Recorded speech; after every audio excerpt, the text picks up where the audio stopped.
அனைவருக்கும் வணக்கம். Welcome to Anna administrative staff college. So mission 80 TNPSC group 2A மெயின்ஸுக்கான ஒரு program தான் இது. ஸோ அந்த வகையில் இன்னைக்கு நம்ம பார்க்கக்கூடியது யூனிட் 3 சயின்ஸ் அண்ட் டெக்னாலஜியில் இருக்கக்கூடிய the next topic advanced reproductive techniques. In vitro fertilisation என்ன, டெஸ்ட் பேபினா என்ன அப்படிங்கிறத பற்றி ஒரு வீடியோ தான் இந்த வீடியோ இருக்க போகுது. ஸோ ஆல்ரெடி நேற்று பார்த்தோன்னா பாலிமரைஸ் செயின் ரியாக்ஷன் என்று சொல்லக்கூடிய பிசிஆர் என்றாலும் சரி, எலைசா என்று அழைக்கப்படக்கூடிய அந்த டெஸ்ட்டாக இருந்தாலும் சரி, அது ரெண்டுக்குரிய டிஃபரன்ஷியேஷன் என்ன அப்படிங்கிறத நேற்று நம்ம பார்த்தோம். ஸோ இன்றைக்கி அப்படியே சுவாலஜியில் டேரெக்டாக நேரடியாக போயிட்டு என்ன பண்ணுறோம் அப்படின்னா அட்வான்ஸ் ரீப்ரொடக்டிவ் டெக்னிக்ஸ் நம்மளை கொடுத்துருக்கிறத மட்டும் தெளிவாக படிச்சுக்கிட்டாலே போதும். ஓகே, ஸோ சிலபஸில் என்ன கொடுத்துருக்காங்க அப்படிங்கிறத தெளிவுபடுத்திக்கலாம். ஸோ அதை மட்டும்தான் நம்ம பார்க்க போகிறோம். அட்வான்ஸ் ரீப்ரொடக்டிவ் டெக்னிக்னா என்ன அப்படிங்கிறத நம்ம தெளிவாக பார்த்துடலாம். சரியா? ரைட். ஆல்ரெடி பார்த்த வீடியோலாம் ஒரு பார்த்துக்கோங்க. ஏன்னா பிளேலிஸ்ட் தனியாகவும் இருக்குது. ரொம்ப ரொம்ப முக்கியமானது. ஆல்மோஸ்ட் நெருங்கி வந்துட்டோம். 99% அப்படிங்கிறது நெருங்கி வந்துட்டோம். இன்னும் ஒரு டாபிக் தான் இருக்குது, வாக்சின். அதுவுமே நாளைக்கு பார்த்துட்டோம் அப்படின்னா ஆல்மோஸ்ட் முடிஞ்சிடும். அண்ட் கான்ட்ரிபியூஷன் ஆஃப் சயின்டிஸ்ட் அப்படிங்கிறது ஒரு சின்ன இதுதான். அது நம்ம அடுத்தடுத்த வீடியோக்குள்ளே பார்க்கலாம். கடைசியாக ஒரு ரிவிஷன் மாதிரி வச்சு நம்ம சயின்ஸ் அண்ட் டெக் கோர்ஸு நம்மளுடைய பார்ட் அப்படிங்கிறது கம்ப்ளீட்டாக நம்மளுக்கு முடிஞ்சிடும். ஓகேங்களா? சரி, ரைட். பார்க்கலாமா? So fine. இதுவரை நம்ம பார்த்தது என்ன அப்படிங்கிறத பார்க்கலாம். So class 17 DNA fingerprinting முந்தானத்தை நம்ம பார்த்தது சரியா? அதை நம்ம பார்த்து முடிச்சாச்சு. நெக்ஸ்ட்டு நேற்று நம்ம கிளாஸ் 18 அப்ளிகேஷன் ஆஃப் பாலிமரைஸ் பிசிஆரும் எலைசாவும் பார்த்துட்டோம். அதுவும் கம்ப்ளீட்டாக முடிஞ்சு. இன்றைக்கி நம்ம பார்க்கக்கூடியது கிளாஸ் 19 அட்வான்ஸ்டு ரீப்ரொடக்டிவ் டெக்னிக்ஸ். என்னென்ன? இன்விட்ரோ ஃபெர்டிலைசேஷன் ஐவிஎஃப் அல்லது ஆர்டிஃபிஷியல் இன்செமினேஷன், டெஸ்ட் பேபினா என்ன, செயற்கை கருவூட்டல், சோதனை குழந்தைன்னா என்ன அப்படிங்கிறத இந்த பாயிண்ட்டை பார்க்கும். மேம்படுத்தப்பட்ட அதாவது மேம்படுத்தப்பட்ட இனப்பெருக்க நுட்பங்கள் என்னென்ன.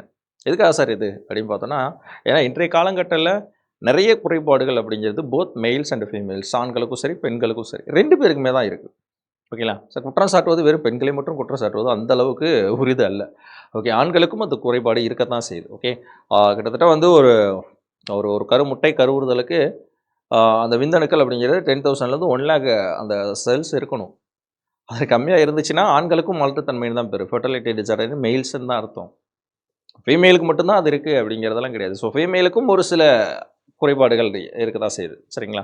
அது வந்து ஜெனட்டிக் ஃபேக்டராக இருக்கலாம், லைக் வந்து ஹார்மோன் பிரச்சனையாக இருக்கலாம். புரியுங்களா? ஸோ ஹார்மோனல் இன்பேலன்ஸ்டாக இருக்கலாம். சில பேருக்கு அந்த உள்ளே இருக்கக்கூடிய அந்த கருப்பை வந்து வீக்னஸாக இருக்கலாம். எவ்வளோ பிரச்சனைகள் இருக்குங்க. ஓகே, இது ஒன் ஆர் 2 டிப்ரெஷன் அதிக ஆண்களுக்கும் பார்த்தோம் அப்படின்னா எதனால் அந்த குறைபாடு ஏற்படுது அப்படின்னு பார்க்கும்பொழுது அதிக டிப்ரெஷன்னாலும் ஏற்படும். அட் த சேம் டைம் நீண்ட நாள் குடிப்பழக்கம், ஓகேங்களா, புகையிலை பழக்கம், இந்த மாதிரி சொல்லக்கூடிய ஒரு சில அதுக்காக வந்து குடிக்கிற குடிப்பழக்கம், அதுக்கப்புறம் வந்து புகையிலை பழக்கம் இருக்கவங்களுக்கு எல்லாருக்கும் இந்த இது இருக்கா அப்படின்னா கிடையாது. ஒரு சில பேருக்கு அது வரத்தான் செய்யுது. அதுவும் ஒரு காரணம், அது மட்டுமே காரணம் அப்படிங்கிறது கிடையாது. சரி, ரைட். ஓகே, இதெல்லாம் வந்து ஒரு சில காரணங்களாக நம்மளுக்கு கொடுக்கப்படுது. பட் இந்த வீடியோவில் நம்மளை வந்து அந்த டெக்னிக்ஸை மட்டும்தான் நம்ம பார்க்க போகிறோம். அதுக்கு முன்னாடி இருக்கக்கூடிய அந்த ஃபெர்டிலிட்டியை பற்றி நம்ம பார்க்க போகிறது இல்லை. மல்ட்டுத்தன்மைனா என்ன, ஏன்னா ஆண்களையும் மல்ட்டுத்தன்மை பெண்களையும் மல்ட்டுத்தன்மை அப்படின்னும்போது நிறைய பாயிண்ட்ஸ் நம்மளுக்கு கொடுத்துருக்காங்க. ஜஸ்ட் ரீட் அவுட் பண்ணிக்கோங்க, அது போதும் உங்களுக்கு.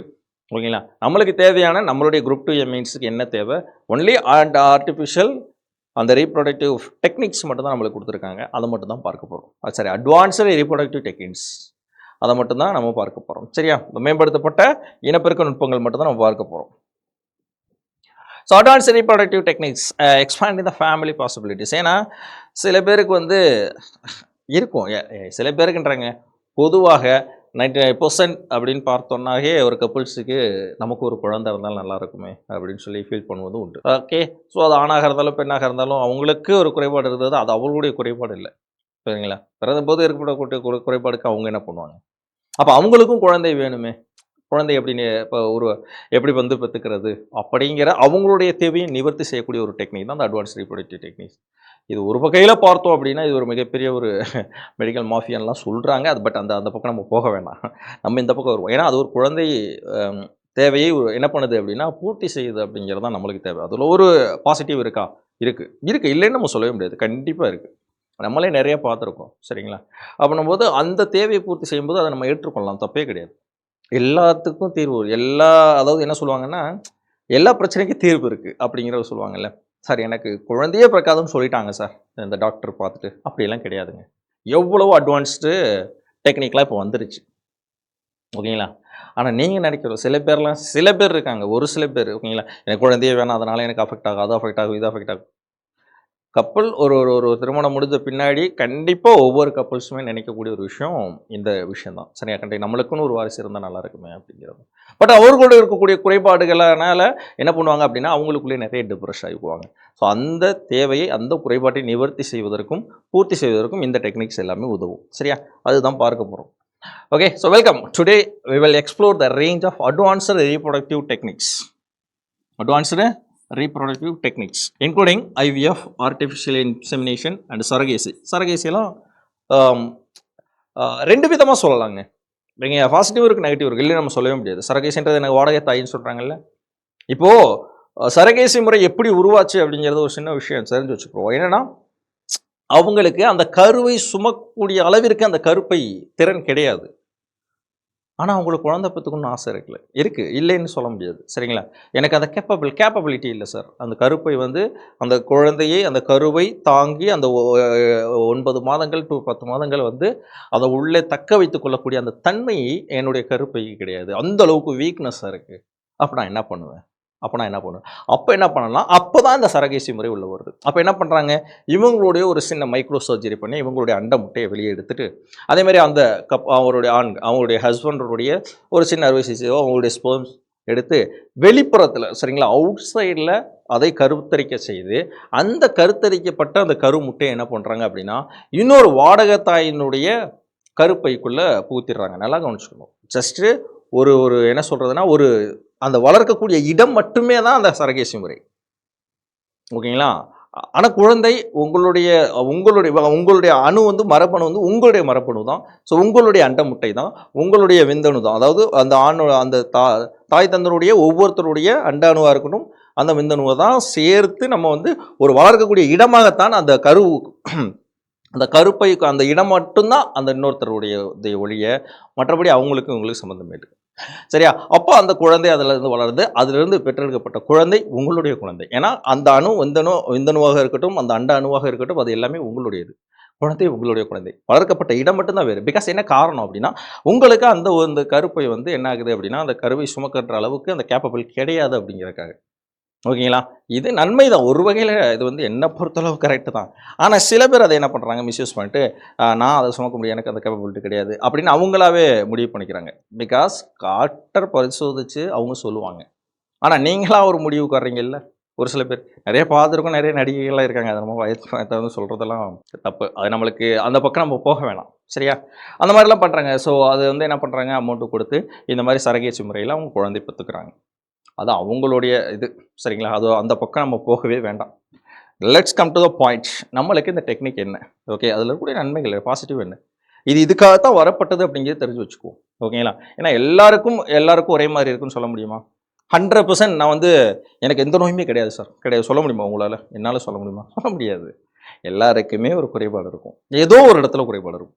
அப்போது இப்போ என்னுடைய பார்ட்னரே இருக்காங்கன்னா அவங்களுக்கு அந்த என்ன சொல்கிறது, அந்த கருவை தாங்கக்கூடிய சக்தி இல்லைன்னா நான் என்ன பண்ண முடியும்? சொல்ல முடியாது. நம்ம என்ன கல்யாணம் முடிக்கும் போதே சொல்லிடுவோமா? அப்படின்லாம் கிடையாது. ஆனால் அவங்களுக்கு இது இருக்குன்னா எங்களுக்கு அந்த ஆசை இருக்கும். இப்போ என்னுடைய பார்ட்னருக்கு எனக்கும் அந்த ஆசை இருக்குன்னா அப்போ நான் என்ன பண்ணுவேன்? வேறு வழியே இல்லை. டாக்டர் சொல்கிறாங்க, ஒரு அட்வைஸ் பண்ணுறாங்க, சார் சரகேசி தான் சார் கரெக்டாக இருக்கும் அப்படின்னு சொல்லும்போது கடைசி ஆப்ஷனாக வேறு வழியே இல்லாமல் நாங்கள் என்ன பண்ணுவோம்? சரகேசி முறையை தான் ஃபாலோ பண்ணி ஆகணும். ஏன்னா அவங்களுக்கு இப்போ என்னுடைய பார்ட்னருக்கு அவங்களுக்கு அந்த முறை கிடையாது. என்ன சரியாது, அந்த கருவை தாங்கக்கூடிய அந்த அளவிற்கு அந்த சக்தி கிடையாது. அப்படின்ற பட்சத்துக்கு நாங்கள் அடுத்த பாயிண்ட்டுக்கு என்ன போவோம்? இப்படி தானே போக முடியும். நாங்கள் புரியும்னு நினைக்கிறேன். சரியா? இந்த ஒரு பர்பஸுக்காக தான் இந்த சரகேசி அப்படிங்கிறது வந்தது. சரியா? Right, fine. பார்க்கலாம், ஒவ்வொன்றா பார்க்கலாம்.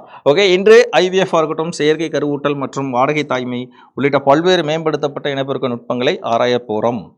இதனுடைய செயல்முறைகள், நன்மைகள் மற்றும் நெறிமுறை கலந்த ஆய்வுகள் ஆகியவற்றை வெளிச்சம் போட்டு காட்டுவோம். அப்படின்னா இந்த மீனிங் ஜஸ்ட் ஒரு இன்ட்ரோ மாதிரி கொடுக்குறோம். ஸோ நம்ம ஆல்ரெடி சொன்ன மாதிரி ஸ்கூல் புக்ஸ்லேயே எல்லா கண்டென்ட்டும் கவர் ஆகுது அப்படிங்கிறத நம்ம சொல்லியிருந்தோம். ஸோ இந்த அட்வான்ஸ்டு ரீப்ரொடக்டிவ் டெக்னிக்ஸ் அப்படியே ஸ்கூல் புக்கில் இருக்குது. எதுவுமே நம்ம வெளியே போய் படிக்கணும்னு அவசியமே கிடையாது. எல்லாமே ஸ்கூல் புக்ஸில் இருக்குது, அப்படியே இருக்குது. சரிங்களா? அதை பற்றி தான் நம்ம பார்க்க போகிறோம்.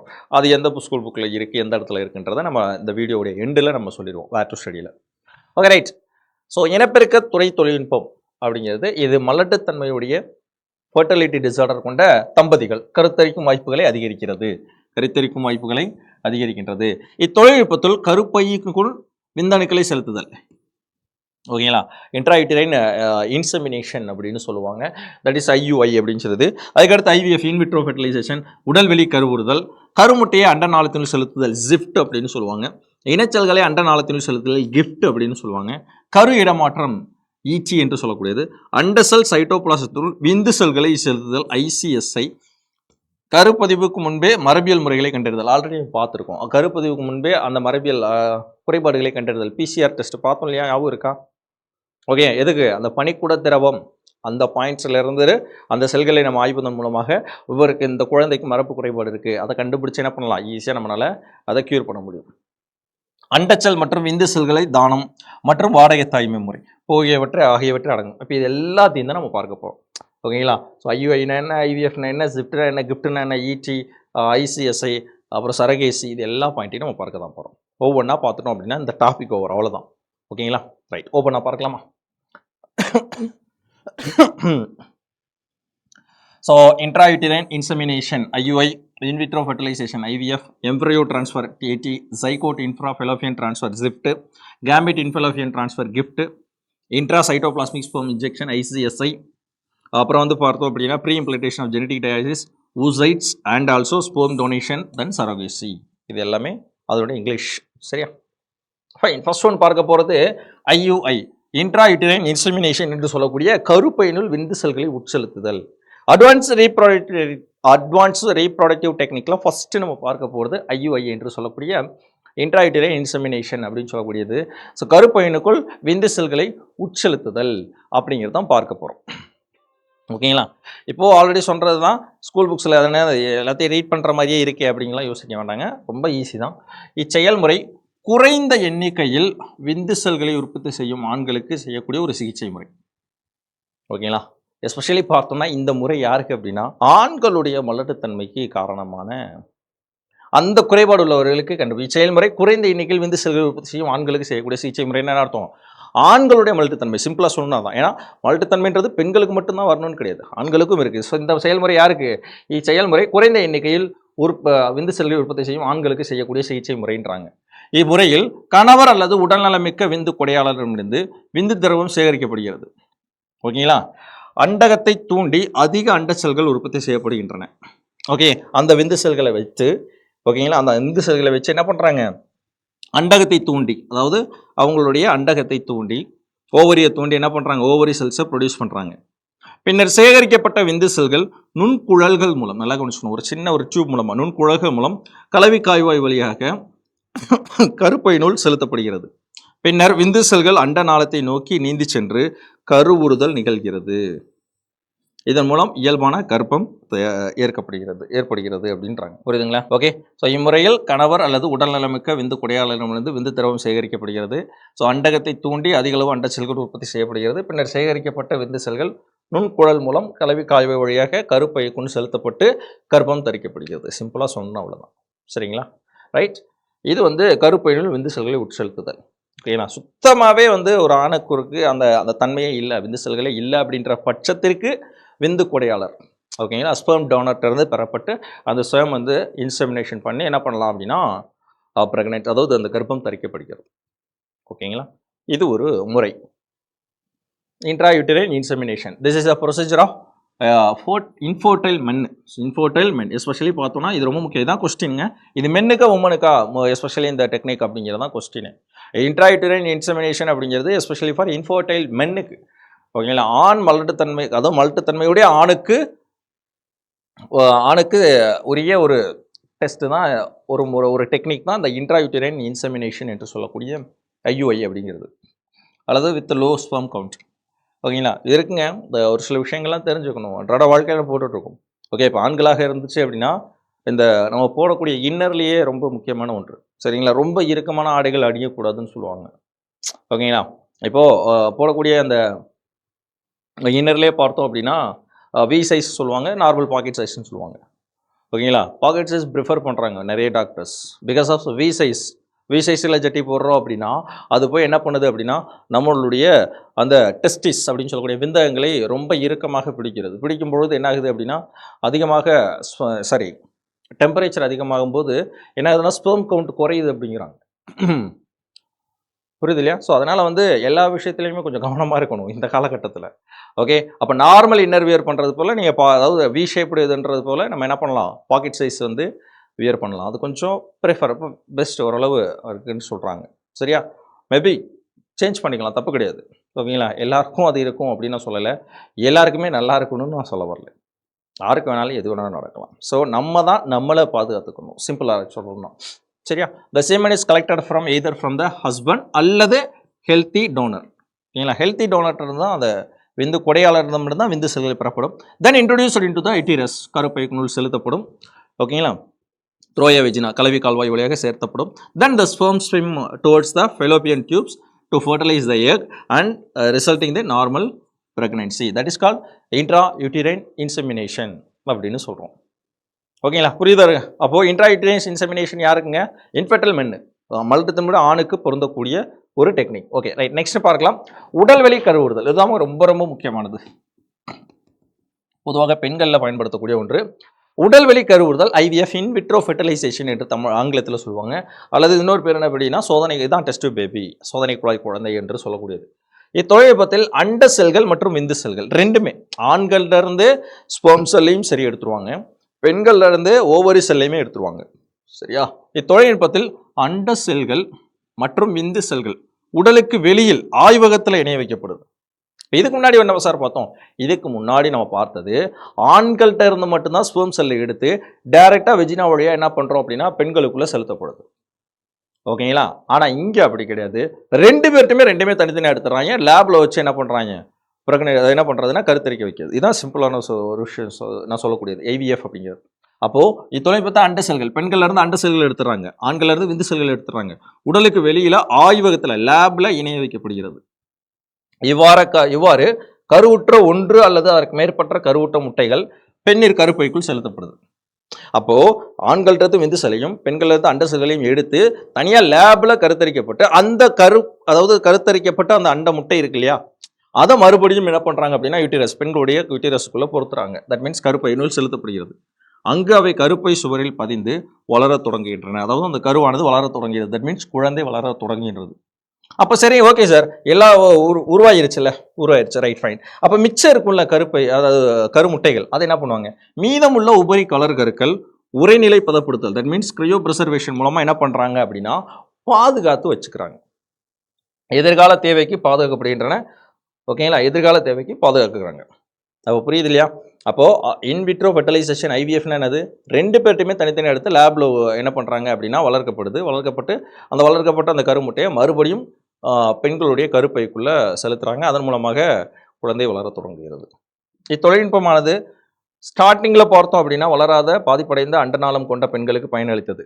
ஆனால் தற்பொழுது இத்தொழில்நுட்பம் பல்வேறு காரணிகளால் ஏற்படக்கூடிய மலட்டுத்தன்மையை நிவர்த்தி செய்ய பயன்படுகிறது. சரிங்களா?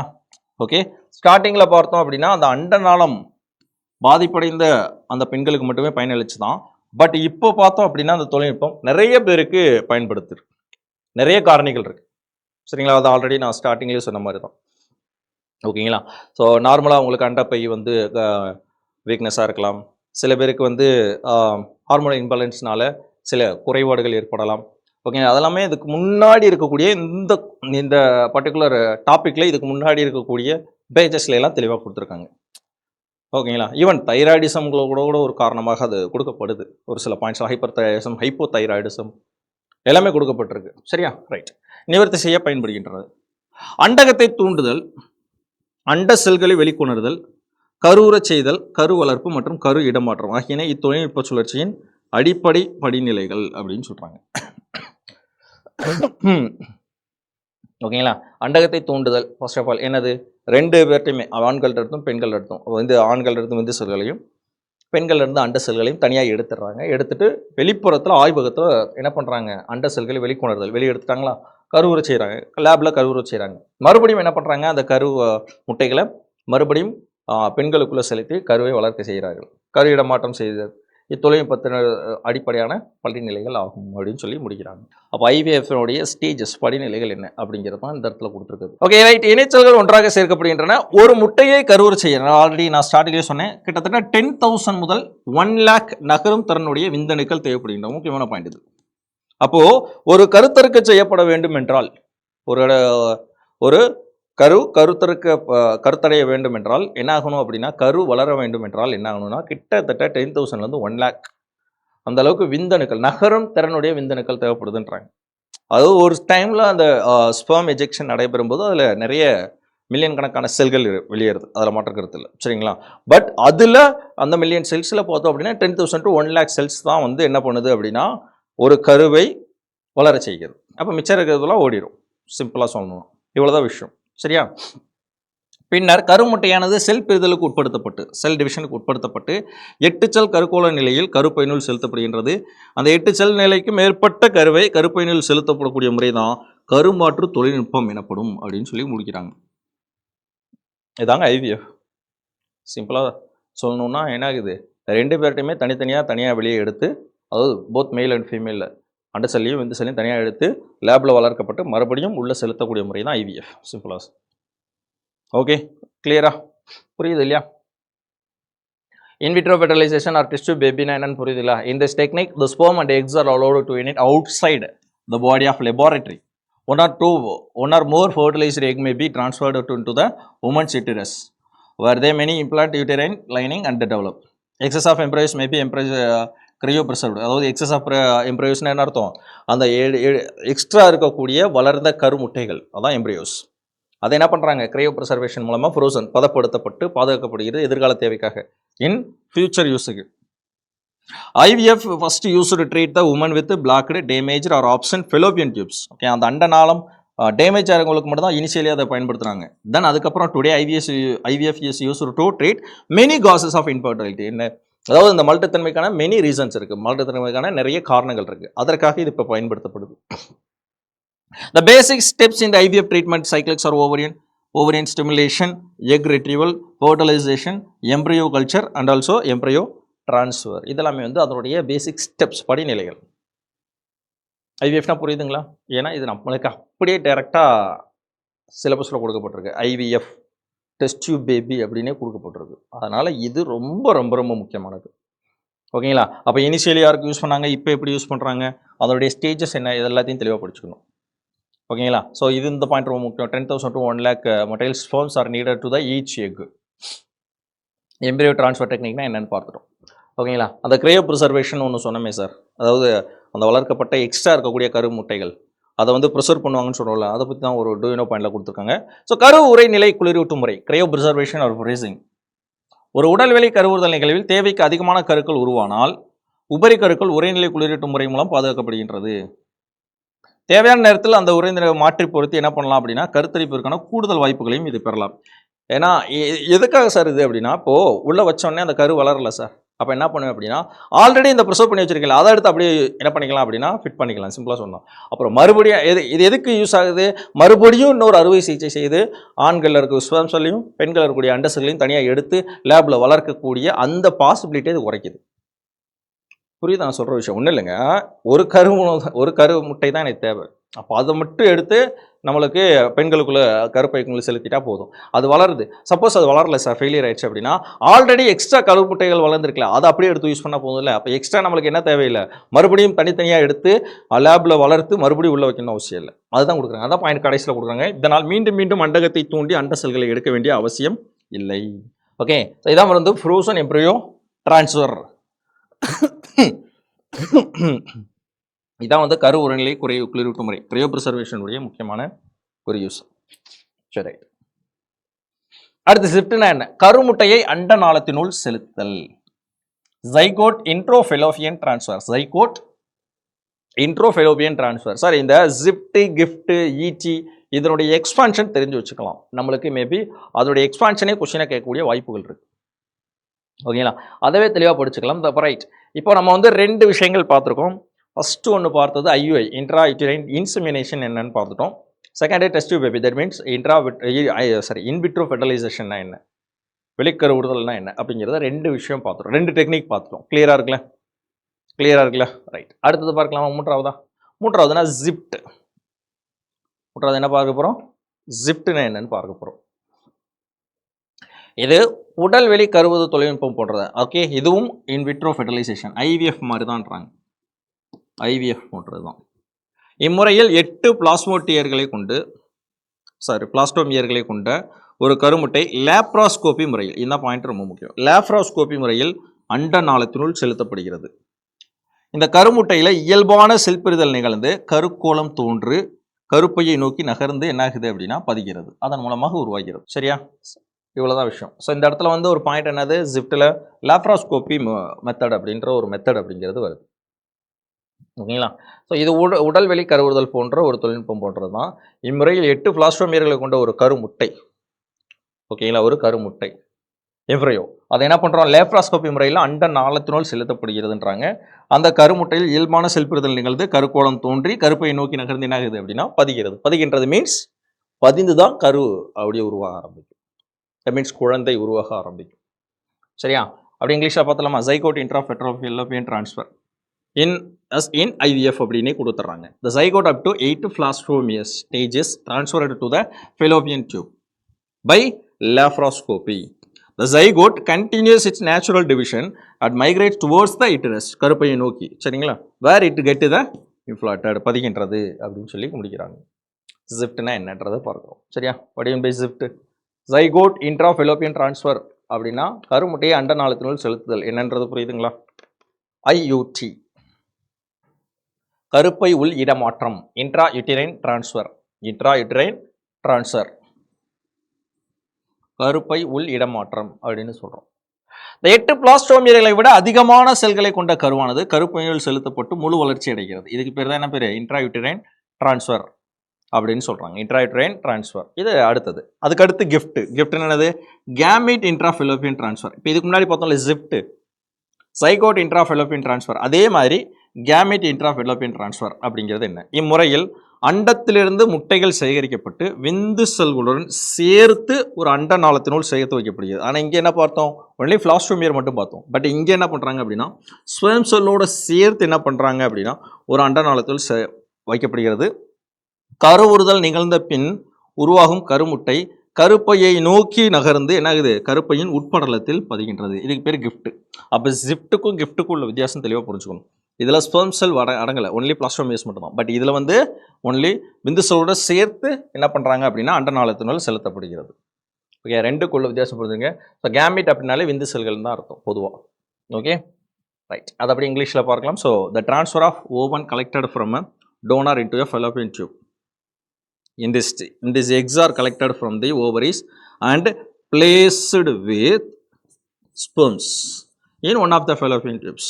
The zygote travels towards the uterus na கருப்பை and gets implanted, பதிகின்றது and the inner lining of uterus அப்படின்னு சொல்லி கொடுக்குறாங்க. அப்போ what even by zipped, what are the difference between zipped and gift? ஓகேங்களா. ஸோ அந்த இடத்துல ஜைகோட் வரும், இங்கே வந்து கேமிட் வரும். மற்றபடி இன்ட்ராஃபெலோபியன் ட்ரான்ஸ்ஃபர் காமன் தான். சரியா, ரைட். அடுத்த முறை என்ன பார்க்க போகிறோம் அப்படின்னா அண்ட சைட்டோபிளாசத்தினுள் விந்து செல்களை செலுத்தல், intra cytoplasmic sperm injection. Okay, so ஜிப்ட்னா என்ன, கிஃப்ட்னா என்ன, ஐடினா என்ன, அடுத்து என்ன பார்த்தோம், அதுக்கு முன்னாடி பார்த்தோம் ஐவிஎஃப்னா என்ன, தென் ஃபர்ஸ்ட் ஒன் ஐயுஐனா என்ன, 5 இது பார்த்துருக்கோம். Okay, the next one is intra cytoplasmic sperm injection, ICSI. இம்முறையில் ஒரே ஒரு விந்து செல்லை, ஓகேங்களா, ஒரே ஒரு ஸ்பெர்ம் செல், இம்முறையில் ஒரே ஒரு விந்து செல்லை முட்டையின் குவிய புள்ளியில் செலுத்தி கருவுற செய்யப்படுகின்றது. ஒரே ஒரு ஸ்பெர்ம் செல்லை எடுத்து என்ன பண்ணுறாங்க அப்படின்னா கருமுட்டை மையப்புள்ளியில் செலுத்தி என்ன பண்ணுறாங்க, கருவுற செய்யப்படுகின்றது. அதாவது முட்டையின் சைட்டோபிளாசத்திற்குள், சைட்டோபிளாசம்னா என்னங்க, except the nucleus remaining part of the cell is called as cytoplasm. Okay, அப்போ ஒரு செல் இருக்குது அப்படின்னா உள்ள இருக்கக்கூடிய அந்த நியூக்ளியஸை தவிர்த்து மிச்சம் இருக்கக்கூடிய அந்த பாயிண்ட்டை தான் என்ன சொல்லுவாங்க, சைட்டோபிளாசம். அதுக்குள்ளே என்ன பண்ணுறாங்க, இந்த ஸ்பெர்ம் செல்லை இன்ஜெக்ட் பண்ணுறாங்க. அப்போ முட்டையின் சைட்டோபிளாசத்திற்குள் விந்து செல்லானது மிக கவனமாக செலுத்தப்படுகின்றது. இதில் கருவுறுதல் வீதம் 75%லேருந்து 85% தான். அப்போ டைரெக்டாக என்ன பண்ணுறாங்க, கருமுட்டையினுடைய சைட்டோபிளாசத்துக்குள்ளே டைரெக்டாக விந்து செல்லை செலுத்துகிறாங்க. ஆனால் நார்மலாகவே அது போகும், விந்து செல்லானது நேராக என்ன ஆகும் அப்படின்னா அந்த முன்னாடி இருக்கக்கூடிய அக்ரோசோம் அந்த பாயிண்ட் இருக்கும். ஒரு நம்ம பார்த்துருப்போம், ஸ்பெர்ம் செல்லுடைய டயக்ராமே பார்த்துருப்போம். ஸோ இந்த மாதிரி தலைப்பகுதி இருக்கும், தென் கழுத்து பகுதி இருக்கும். இந்த கழுத்து பகுதியிலேருந்து அப்படியே உடல் பகுதி இப்படி போயிட்டு கடைசியாக வால் பகுதி அப்படியே போகும். சரியா, இதில் இந்த முதல் பகுதி பார்த்தோம் அப்படின்னா இந்த பாயிண்ட்ஸுக்கு பேர் தான் என்ன பேர் அப்படின்னா அக்ரோசோம்னு பேர். என்ன பேருங்க, அக்ரோசோம்னு பேர். இந்த அக்ரோசோம் தான் நகரக்கூடிய பகுதி. அதாவது கரு முட்டை இருக்கு இல்லையா, அந்த முட்டைகள் ஊடுருவி செல்லக்கூடிய அந்த பகுதிக்கு பேர் அக்ரோசோம்.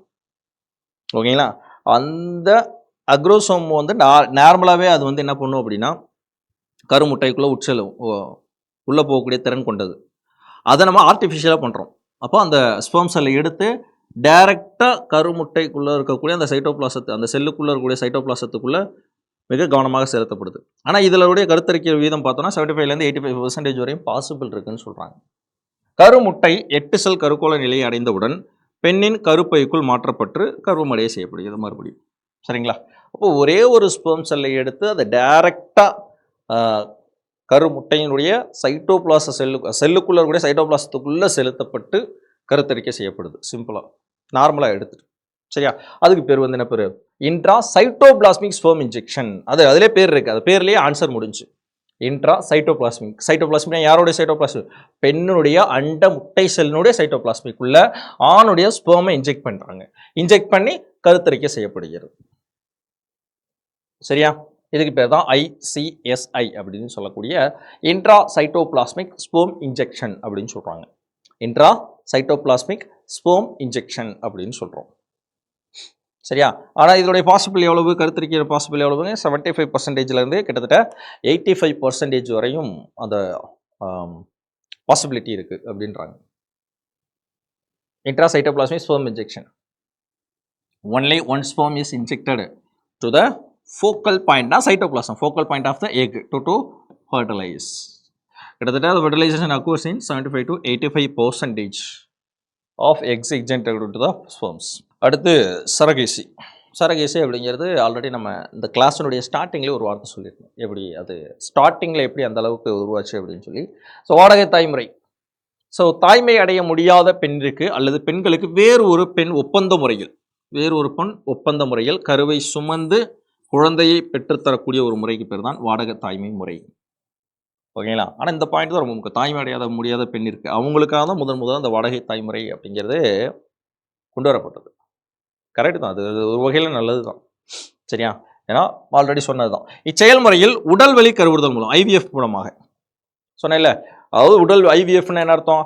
ஆண்களுடைய, அதாவது இப்போ ஃபார் எக்ஸாம்பிள் என்னையவே நான் இப்போ எக்ஸாம்பிளாக எடுத்துக்கிட்டேன் அப்படின்னா, நான் என்னுடைய பார்ட்னர், எங்கள் 2 பேருக்கும் அந்த, அதாவது அதான் சொன்னேன், என்னுடைய பார்ட்னருக்கு அந்த கருப்பையை அதாவது அந்த கருவை சுமக்கக்கூடிய அளவுக்கு கருப்பை திறன் வந்து ரொம்ப கம்மியாக இருக்குது அப்படின்ற பட்சத்துக்கு என்னுடைய ஸ்பெர்ம் செல்லையும் என்னுடைய பார்ட்னருடைய அந்த அண்ட செல்களையும் தனியாக எடுத்து லேபில் ஆய்வகத்தில் வளர்க்கப்பட்டு அந்த வளர்க்கப்பட்ட அந்த கருமுட்டை இருக்கு இல்லையா, அதை மறுபடியும் என்ன பண்ணுவாங்க, என்னுடைய பார்ட்னருக்கு கருப்பைக்குள்ளே செலுத்தப்படுறதுக்கு பேர் தான் IVF.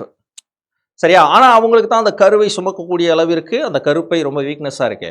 அப்போ நான் என்ன பண்ணுவேன் அப்படின்னா, இன்னொருத்தர் ஒப்பந்த முறையில் ஒரு வாடகை தாய்மை முறையில், அதுக்கு டாக்டர்ஸ் மூலமாக நம்மளுடைய நாடுகள்லேயும் அது ஒரு என்ன இருக்குது அப்படின்னா அதற்கான உரிமை உண்டு. அப்போ அந்த வாடகை தாய்மை முறையில் ஒப்பந்த முறையில் அவங்களோட பேசி என்ன பண்ணுவாங்க அப்படின்னா அந்த கருவை அவர்களுடைய கருப்பைக்குள்ளே செலுத்துவாங்க. அப்போ என்ன ஆகுது, அவர்களுடைய வயிற்றிற்குள் எங்களுடைய குழந்தையானது வளரும். கரெக்டாக வளருது. அப்போ ஒரு அந்த டைமுக்கு அப்புறம் ஒரு குறிப்பிட்ட நாட்கள், அது ஒரு 10 மாதத்துக்கு அப்புறம் எங்களுடைய குழந்தை அவங்களோட பெறப்பட்டபடி ஒப்பந்த முறையில் அவங்க யாரோ நாங்கள் யாரோ, சிம்பிள். ஓகே, வளர்க்கப்படக்கூடிய ஒரு ஒரு இடம் தான் அவங்களுடைய வயிறுதே ஒழிய மற்றபடி அந்த குழந்தை அப்படிங்கிறது எங்களுடைய குழந்தை. புரியும்னு நினைக்கிறேன். சரியா? சிம்பிளாக சொல்லிட்டேன், புரியும்னு நினைக்கிறேன். இதுக்கு பேர் தாங்க சரகோசி முறை. ஓகேயா? ரைட். ஸோ IVF முறையில் கரு உருவாக்கப்பட்டு வாடகை தாயின் கருப்பைக்குள் வளர்க்கப்பட்டு கரு வளர்க்கப்படுகிறது.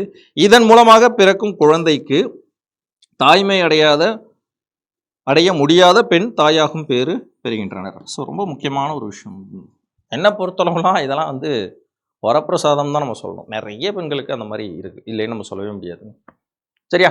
Right, okay, super. ஸோ வாடகை தாய்மை முறைன்னா என்னென்னு புரியுது இல்லை, சரகேசினா என்னென்னு புரியுதுங்களே?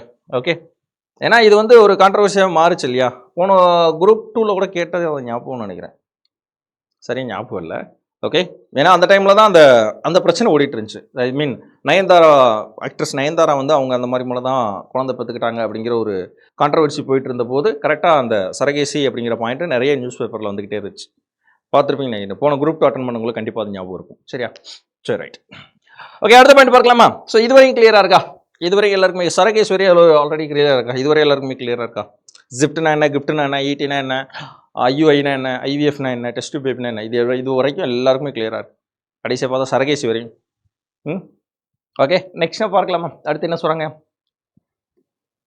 மெயில் இன்ஃபர்டிலிட்டி ப்ரிவென்ஷன், ஆண்களுடைய மலட்டுத்தன்மை தடுப்பு. ஓகே ரைட், என்ன அப்படிங்கிறத பார்க்கலாம். ஸோ மெயில் இன்ஃபர்டிலிட்டி அப்படின்னு சொல்லக்கூடியது ஆண்களுடைய மலட்டுத்தன்மை அப்படின்னு சொல்லக்கூடியது.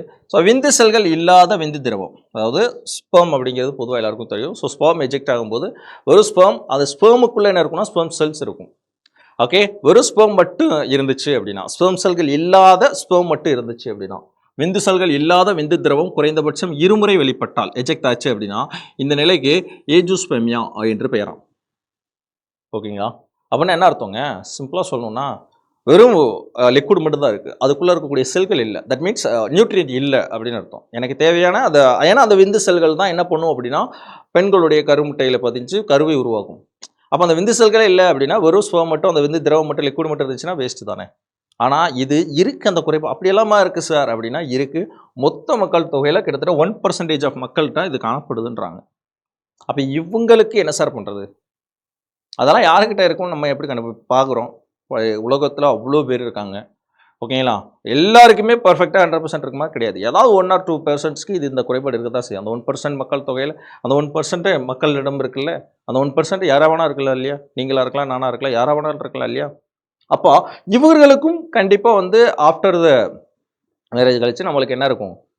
ஒரு ஆசை இருக்கத்தான் செய்யும். சார் நம்மளுக்கு ஒரு குழந்தை இருந்தால் நல்லா இருக்குமே, பட் எனக்கு அந்த நிலைமை இல்லையே அப்படின்னு ஃபீல் பண்ணுறவங்களுக்கு தான் நம்ம ஸ்டார்டிங்கில் ஃபஸ்ட்டு ஒரு பாயிண்ட் சொல்லியிருந்தோம்.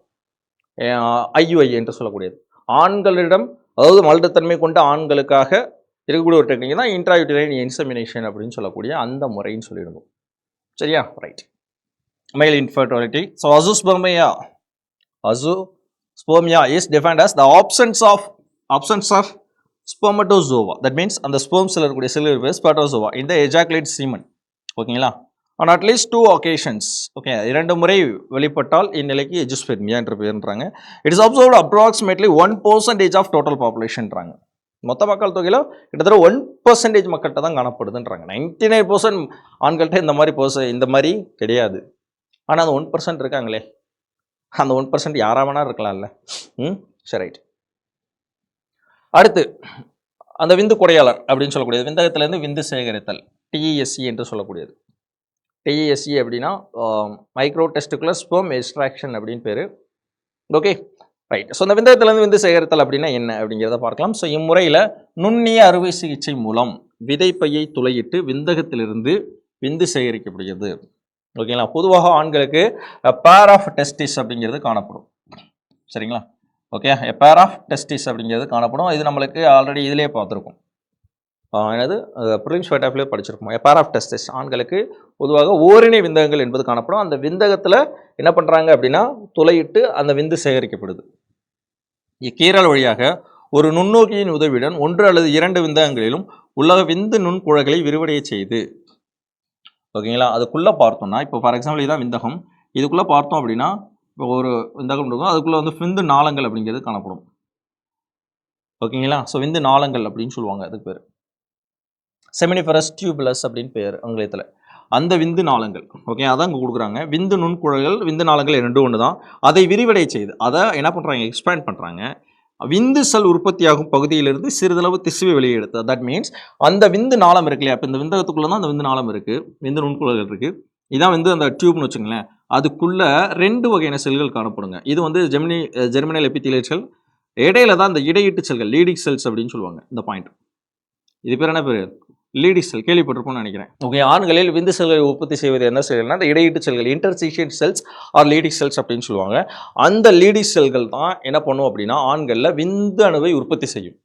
அப்போ அந்த லீடிங் செல்லில் இருக்கக்கூடிய அந்த லீடிங் செல் இருக்கு இல்லையா, அந்த லீடிங் திசுவை வெளியே எடுத்து விந்து செல்களின் உற்பத்தி மேம்படுத்தப்படுகிறது. புரியுதா நான் சொல்கிற விஷயம்? அதாவது உள்ள விந்தகத்துக்குள்ள செமினிஃபரஸ் டியூப்ஸ், விந்து நுண்குழல்கள், அதுக்குள்ள அந்த விந்து நுண்குழல்களை வெளிவடை செய்து அதுக்குள்ளே தான் அந்த லீடி செல்கள் இருக்கும். அந்த லீடி செல்களை தனியாக எடுத்து என்ன பண்ணுறாங்க? செயற்கை முறையில் வளர்க்குறாங்க. விந்து செல்கள் உற்பத்தி செய்யப்படுது. ஏன்னா விந்து செல்கள் இல்லை, விந்து செல்கள் இல்லாமல் இப்போ இது முன்னாடி பார்த்தோம் அஜூஸ்பெர்மியா இருக்கவங்ககிட்ட என்ன பண்ணுவாங்கன்னா இந்த முறையை ஃபாலோ பண்ணணும். என்ன பண்ணுறாங்க? இந்த விந்து செல்கள் உற்பத்தி மேம்படுத்தப்படுகிறது. இம்முறை தொன்மையான உயிர் திசு பயோப்சி தொழில்நுட்பத்தை விட மேம்பட்ட முறையாகும். கரெக்ட் தானே? ஏன்னா இப்போ அஜூஸ்பெர்மியா அப்படிங்கிறது கிட்டத்தட்ட 1% மக்கள் தொகையில் அதாவது மொத்த மக்கள் தொகையிலும் 1% மக்கள் தொகையில் அது காணப்படுது அப்படின்றாங்கல்ல. அந்த 1% மக்கள் இருக்காங்கல்ல நண்பர்கள், நம்மளுடைய ஆண் நண்பர்கள்.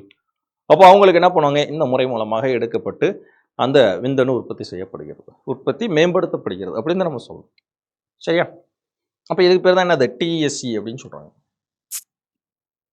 புரியுதா? டிஎஸ்சின்னா என்ன புரியுது இல்லையா? ஓகே, அப்படி ஆங்கிலத்தில் பார்க்கலாமா? மைக்ரோ டிரான்ஸ்டிகுலர் ஸ்பெர்ம் எக்ஸ்ட்ராக்ஷன் அப்படின்னு சொல்லக்கூடியது. ஓகே, சிம்பிளாக அதே தான். இது தமிழில் சொல்கிறதா அப்படியே இங்கிலீஷில் கொடுத்துருக்கோம். ஸோ ரீட் பண்ணிக்கலாம். இதுவரையும் கிளியராக இருக்கா? இதுவரையும் கிளியராக இருக்கா? ஸோ என்ன பார்த்துருக்கோன்றதை ஸ்டார்டிங்லேருந்து ஒரு பார்த்துருவோமா? ஏன்னா எல்லாத்தையும் மொத்தமாக பார்த்தோம்னாலே அது குழப்பிடும். Okay, first of all so IUI first பார்த்தது என்னது? ஐயுஐ கருப்பையினுக்குள் விந்து விஷல்களை உட்செலுத்துதல். தட் மீன்ஸ் இன்ட்ராயூட்டரைன் இன்செமினேஷன் அப்படின்னு சொல்லக்கூடியது. ஓகே, இது வந்து முக்கியமாக பார்த்தோன்னா ஆண்களுக்கு செய்யக்கூடிய ஒரு சிகிச்சை முறை, விந்து செல்களை குறைவாக உற்பத்தி செய்யக்கூடிய ஆண்களுக்கு. ஓகேங்களா? ரைட். ரெண்டாவது பார்த்தோம் அப்படின்னா ஐவிஎஃப். இது ரொம்ப ரொம்ப முக்கியமானது. டெஸ்ட் டியூப் பேபி அப்படின்னு சொல்லக்கூடிய சோதனை குழாய் குழந்தை அப்படிங்கிறது. ஓகே, ஆண்களுக்காக இருந்தாலும் பெண்களுக்காக இருந்தாலும் தனித்தனியாக எடுத்து ஆய்வகத்தில் வளர்க்கப்பட்டு மறுபடியும் பெண்களுடைய கருப்பைக்குள்ளே வளர்க்கக்கூடியது. ஓகேங்களா? அப்போது இப்போ தனித்தனியாக எடுத்துட்டாங்களா ஐவிஎஃப் முறையில். இப்போ ஆண்களில் விந்து செல்களும் பெண்களில் விந்து அண்ட செல்களையும் தனியாக எடுத்து ஆய்வகத்தில் வளர்த்துட்டோம் இல்லையா? வளர்த்து அந்த கருமுட்டையை தானே உட்செலுத்துறாங்க, பெண்களுடைய கருப்பைக்குள்ளே உட்செலுத்துறாங்க. அந்த பெண்களுடைய கருப்பை உட்செலுத்தும் போது அந்த கருப்பை அந்த கேப்பபிலிட்டி இல்லாத அந்த பெண்களுக்காக தான் சரகேசி ஃபாலோ பண்ணப்படுது. அப்போ சரகேசின்றது நன்கு வளர்ச்சி அடைந்த நல்ல கரு, அந்த கரு இல்லருக்கு உள்ள ஐ மீன் அந்த கருப்பை இருக்கல யூட்டிரஸ், அந்த நன்கு கருப்பை வளர்ச்சி அடைந்த கருப்பை இருக்குது அப்படின்னா அவங்களுடன் என்ன பண்ணுவாங்க அப்படின்னா ஒப்பந்தம் செய்யப்பட்டு அந்த கருவானது அவங்களுடைய கருப்பைக்குள்ளே வளர்க்கப்படும். That is called surrogacy. Okay okay fine. அடுத்து எக்ஸ்ட்ரா இருக்கக்கூடிய உபரி வளர்க்கருக்கள் அதை வந்து கிரையோ ப்ரிசர்வேஷன் மூலமாக என்ன பண்ணுறாங்க அப்படின்னா பதப்படுத்துகிறாங்க, அதாவது எதிர்கால யூசர்ஸ்க்காக. ஓகே, இது முதல்ல பார்த்தோம் அப்படின்னா அண்டர்நலம் கொண்ட அதாவது பாதிப்படைந்த அண்டர்நலம் கொண்ட பெண்களுக்கு தான் ஃபஸ்ட்டு பயனளிச்சது. பட் இப்போ வந்து பல்வேறு காரணிகள்னு ஒரு வார்த்தை கொடுத்தாங்க. பல்வேறு காரணிகள்லாம் அதை நான் சொன்ன மாதிரி தான்.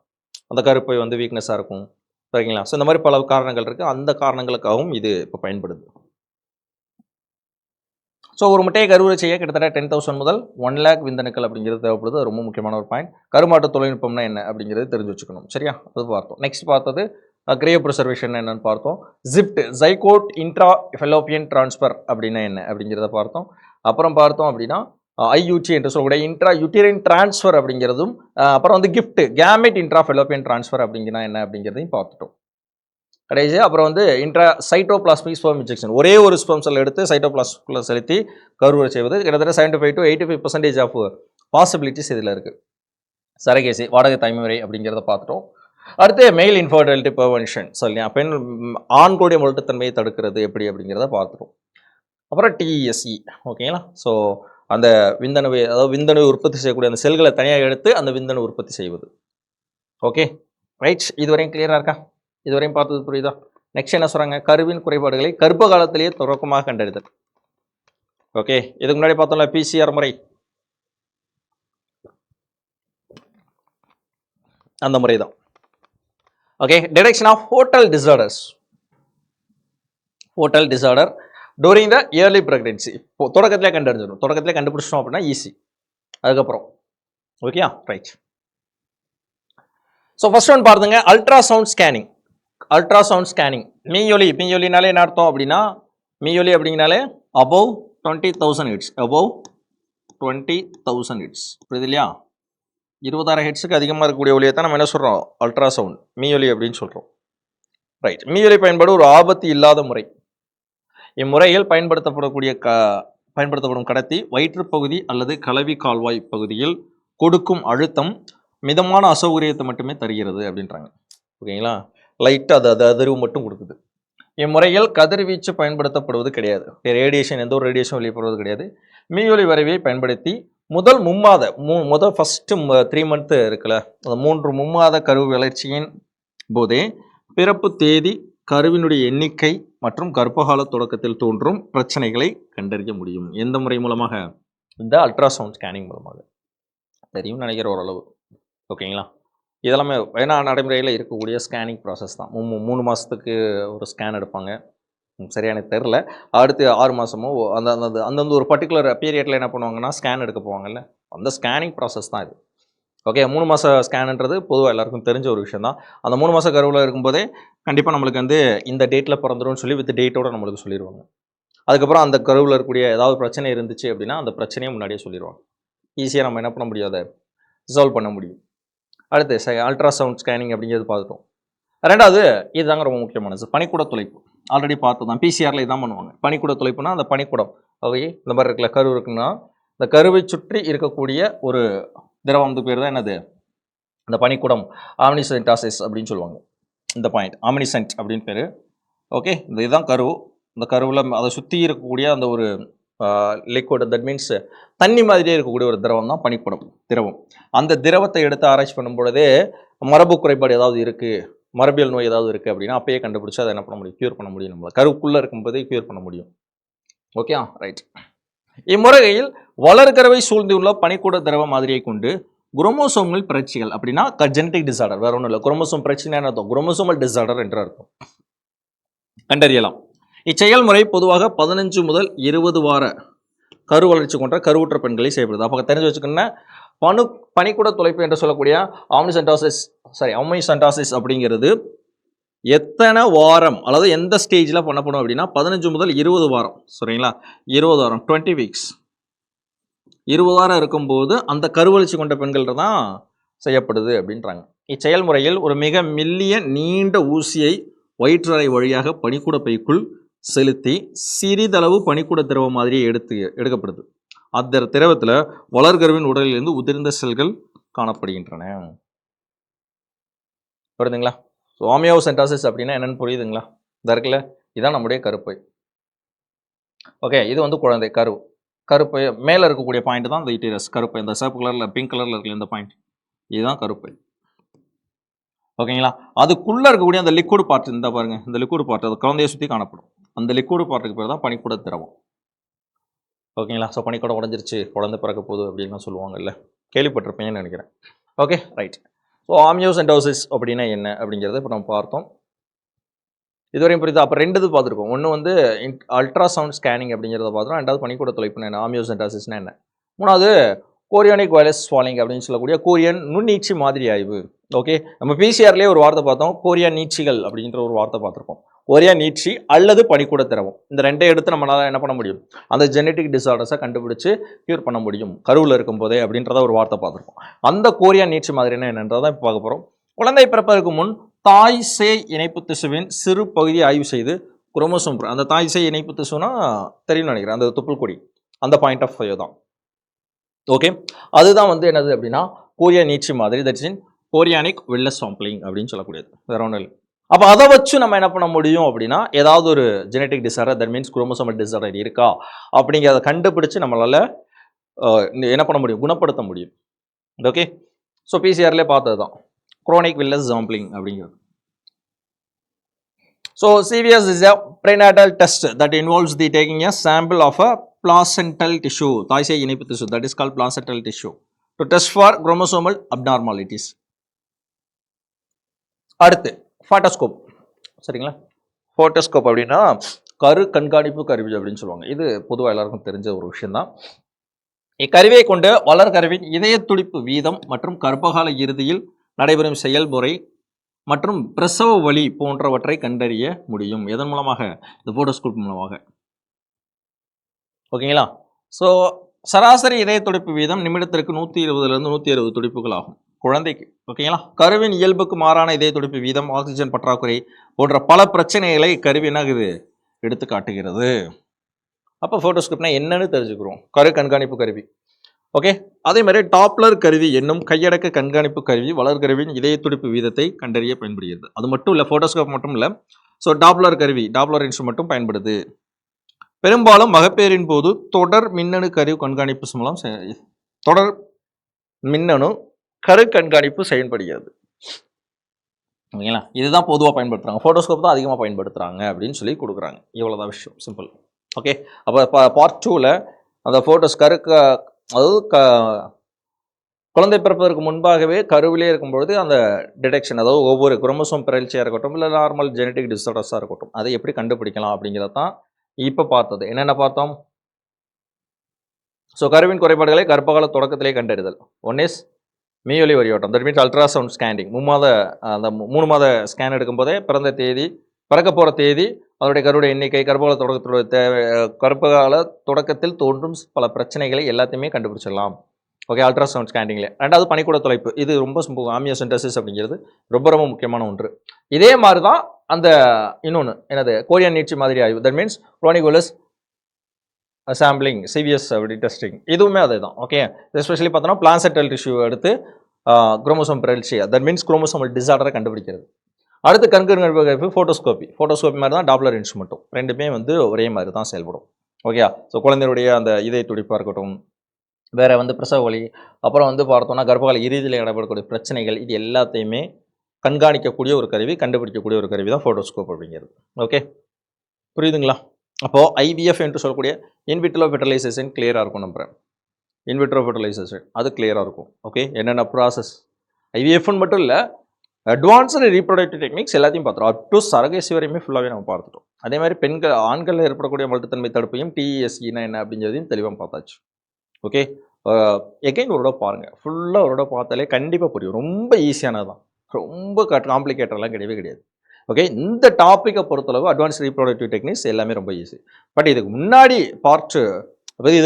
பார்த்துட்டோம் அப்படின்னா மல்ட்டுத்தன்மை அப்படிங்கிறது எதனால் ஏற்படுது, பொதுவாக ஆண்களில் பெண்களில் அப்படிங்கிறத நடத்திட்டு தான் இது ஆக்சுவலி நடத்திட்டோம்னா ஓரளவு எப்படி இருக்கும், ஃபுல்லாகவே கம்ப்ளீட் ஆகும் இந்த டாப்பிக்கு. ஆனால் இது வந்து நம்மளுடைய குரூப் 2 மெயின்ஸில் ஜஸ்ட்டு நம்மளுக்கு அட்வான்ஸ் ரீப்ரொடக்டிவ் டெக்னிக் மட்டும் தான் கொடுத்துருக்காங்க. அதனால் இது வந்து இதை மட்டும் படிச்சுக்கிட்டா போதுமானது. சரியா? ஃபோட்டோஸ்கோப்னா என்ன புரியுது இல்லை? Right. So the history of test tube babies.